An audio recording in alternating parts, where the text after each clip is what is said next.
আমার দাদা সঞ্জয় গোলদাদা, তারপরে আলাপনিত পর্যন্ত আপনারা সবাই শেষ পর্যন্ত থাকবেন। আজকে আলাপনিতে যারা অসুস্থ তাদের জন্য আপনাদের প্রশ্নের উত্তর দেবেন, তাই আপনারা সবাই থাকবেন এবং লিঙ্কটাকে শেয়ার করবেন।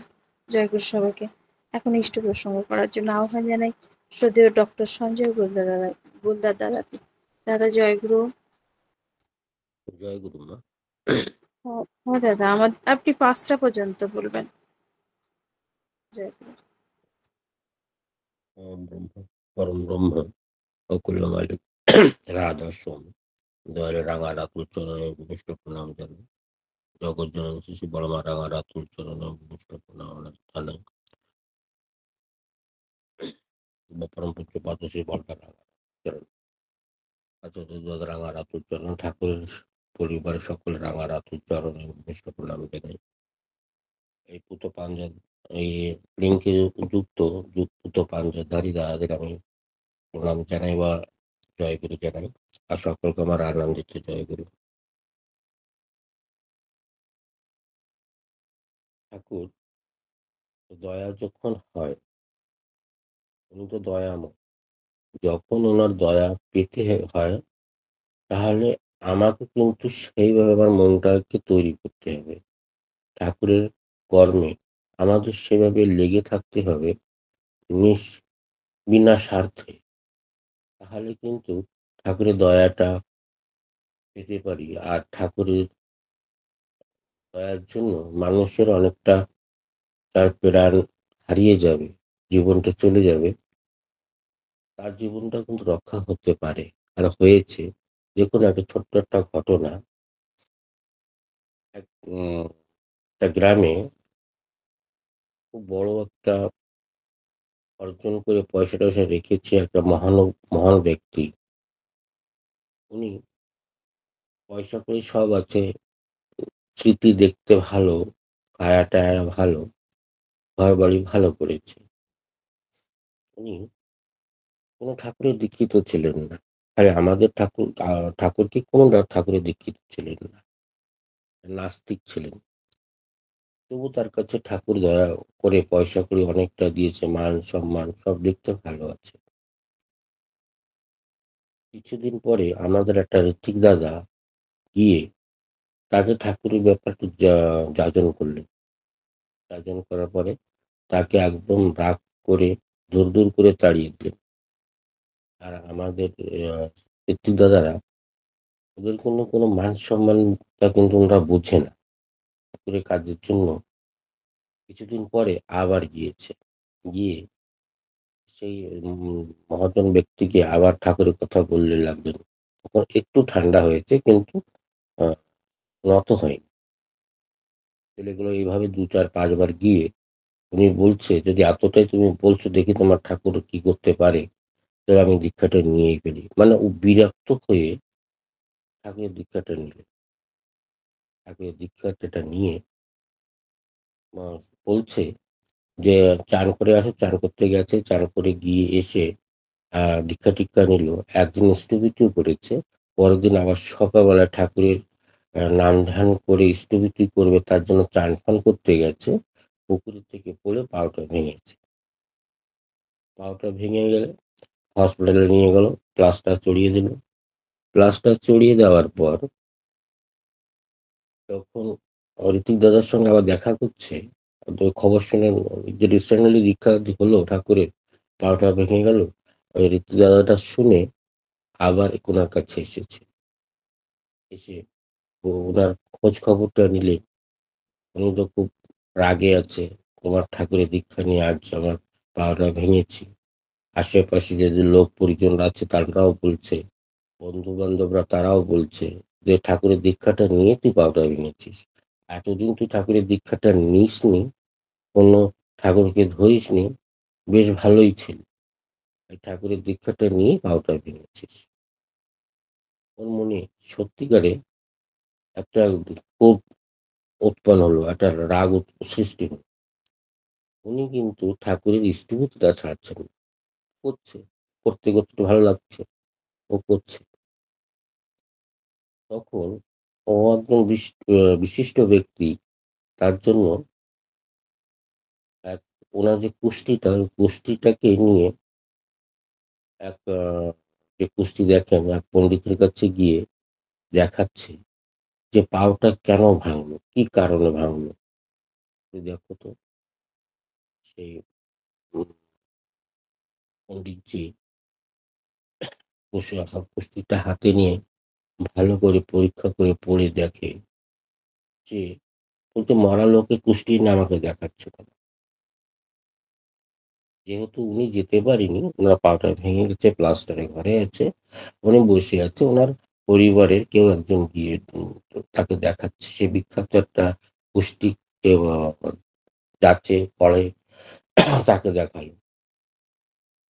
তা বলছে মরা লোকে কুষ্টি এনে দেখাচ্ছে কেন আমাকে? এর কি এর কি মারার জায়গা পাওনি? ঠিক এসেছে যখন আমার ফিসটা দিয়ে চলে যাও। তো মরা লোকের কুষ্টি। বলছে কি বলছেন ইনি মরে গেছে? উনি ঘরে বসে আছেন, আপনি বলছেন মরে গেছে, উল্টো সিধা বলছেন আপনি। বলছে কি বলছো? হ্যাঁ উনি তো মরে গেছে। বলে কে? দুদিন বলে দুদিন আগে না সাপে দর্শনে আহ দংশন করে ইনি মারা গেছে, ওটা সাপে কেটেছে আর এ মারা গেছে। তো তাহলে উনি যখন বৃত্তান্তটা বললেন, সেইভাবে কুষ্টিটা নিয়ে ঘরে ফিরে আসে বলছে, ও সেই যার পা ভেঙেছে গুরু ভাইটাকে বলছে, দাদা দাদা তুই তো মারা গেছিস। যে কে বলছে? বলছে কুষ্টিয়ার যে দেখে যে পণ্ডিত ও বলছেন যে তুই তো মারা গেছিস। তো আর আমি যখন কুষ্টিটা ওনার হাতে দিলাম, তো উনি বললেন মরা মানুষের কুষ্টি আমি দেখি না, এরকম কাজ আর করবে না, আমার পিসটা দিয়ে তোমরা চলে যাও। যখন এই কথা বললো, ও শুনে অবাক হয়ে গেছে, ওনার বিশ্বাস হলো না। উনি আরেকজন যে কুষ্টি দেখে তাকে সংগ্রহ করে তাকে সন্ধান দিয়ে তার কাছে আবার কুস্তিটা পাঠিয়ে দিলেন আরেকজনের কাছে। ওই সেম উনিও দেখে একই কথা বললেন। দেখার পরে উনি পরিত্রাতার কাছে আবার ফিরেছে। তখন বলছে যে আমাকে সবাই বলছে, আমার কুষ্টি থেকে বলছে আমি হয়তো মারা গেছি, কিন্তু আমি তো জীবিত আছি, তো সবাই এমনি কেন বলছে? তখন ঋত্বিকদা বলছেন সাপে আপনাকে কেটেছিল কোথায়, দংশন করেছিল কোথায়? বলে যে কপাল ভালো যে আমি পুকুরে চান করতে গেছি, একটা বিষধর সাপ এসে আমাকে মারবি না মারবি, ওই যেখানে পাওটা ভেঙেছে আর প্লাস্টার করেছে, ওই প্লাস্টার প্যারিস দিয়ে পাওটা বেঁধে রেখেছে, সেইখানে তারপরে দর্শনটা করেছে, তারপরে ছোবলটা মেরেছে, যার জন্য বিষটা ওই মহাজন ব্যক্তির শরীরে ঢুকিনি, বিষটা ওখানেই প্লাস্টার পরে থেকে গেছে, আর উনি বেঁচে গেছে। এই যে দেখুন, ছোট্ট ছোট্ট একটা ঠাকুরের কথা, ছোট্ট ছোট্ট ঠাকুরের জিনিস, এটা যদি আমরা চোখে সু মা- মাথায় যদি এটা আমরা বুঝতে না পারি, তাহলে ওনাকে আমরা ভালোটা বাসলাম কোথায়, ভালোটা বাসবো কি করে? যে ওই প্লাস্টারটা না থাকলে ও জীবন তো হারিয়ে গেত। একটা না দুটো আম, যারা কুস্তি দেখে সে পণ্ডিতকে দেখালেন, দুটা পণ্ডিত একই কথা বলছে, সেম কথা বলছে যে মরা মানুষের কুস্তি নিয়ে এসেছে কেন। আর পরম পিতা তাকে একদিন দীক্ষা নেওয়ার পরে, একদিন স্থবিতি না করার পরে তার পাওটা স্লিপ হয়ে পড়ে ভেঙে যায় আর প্লাস্টার হয়। তারপরে যখন সাপটা ওর পরে দংশন করে, তখন ওই প্লাস্টার পরেরটা করে। এটা যে ঠাকুরের একটা দয়া না? যদি আয়ুষে দীক্ষা না নিত, সকালবেলা উঠে পরিষ্কার হয়ে যখন ইষ্টভৃতি করতে যাবে, তখন ওই সময় যদি ওই পুকুরে না যেত, তাহলে কিন্তু পাওটা ভাঙতো না। আর পাওটা না ভাঙলে ওখানে কিন্তু প্লাস্টার করা চলতো না। আর প্লাস্টারটা না হলে ওই কাল সাপে তো দংশন করতেন, কিন্তু তখন প্লাস্টার না থাকলে ওই লোকটার পায়ে দংশন করতেন আর সে মারা যেত। ঠাকুর আমাদের অনেকটা ভাবে, অনেকটা প্রকারে আমাদের সাথে আছে, প্রত্যক্ষে অপ্রত্যক্ষে, সচক্ষে না চোখে কিন্তু আমাদের সাহারা করছে। আমাদের জীবনকে বৃদ্ধির জন্য সে অনেকটা চেষ্টা করছে।